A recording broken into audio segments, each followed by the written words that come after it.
Kamusta school? Papa,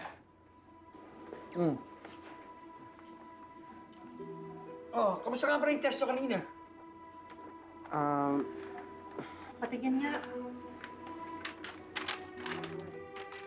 Wow, ang tataas naman ng... Mataas! Oh, ba't may mga mali? Papa, dalawa lang naman po yung mali ko. At ikaw? Sa akin po, isa lang eh. Hey, Jackie! Tulungan na po kita dyan. Uy, Lin!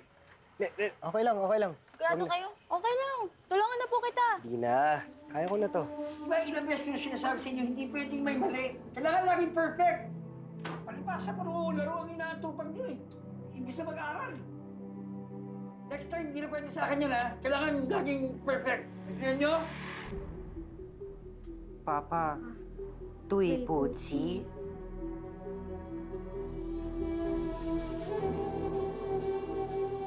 Okay lang.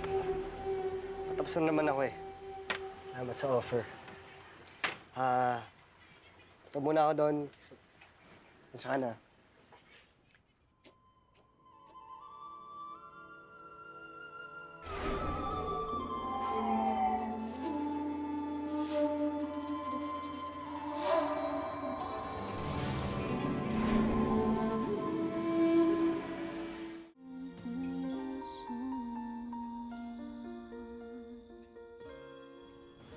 Tito, look!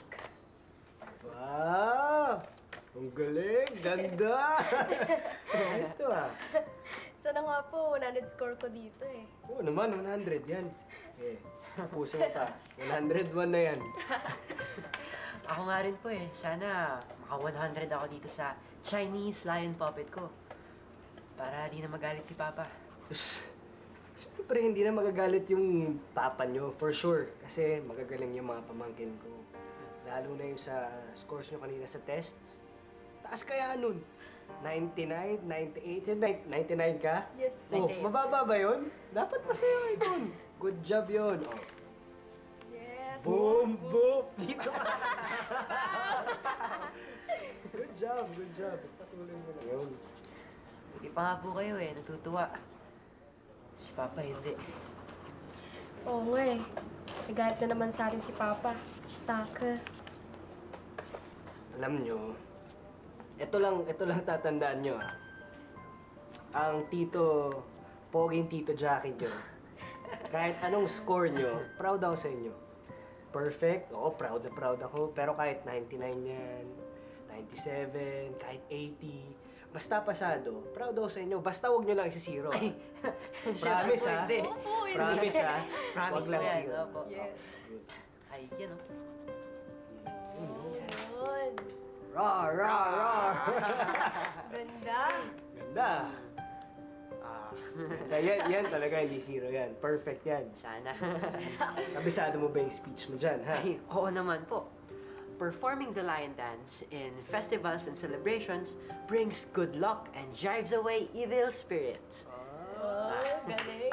Ang commercial, no? Pwede maging Oo, artista, pwede, no? Pwede. Pwede na. Teka, alam niyo ba yung kwento ni Lolo Teto niyo, about dito? Ano po yun? Ay, hindi pa nakakwento sa inyo. Hindi po. Uy.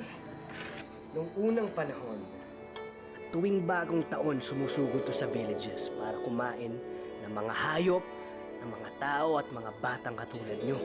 Hanggang sa nadiskubre ng mga tao na takot pala to sa bright lights, color red, and loud noises. At alam nyo kung ano pang nadiskubre nila? Takot pala yung creature na yun sa layon. Kaya, simula nun, kakampi ng mga tao ang layon sa pagpapalis ng bad creature na yun. At doon nagsimula ang lion dance.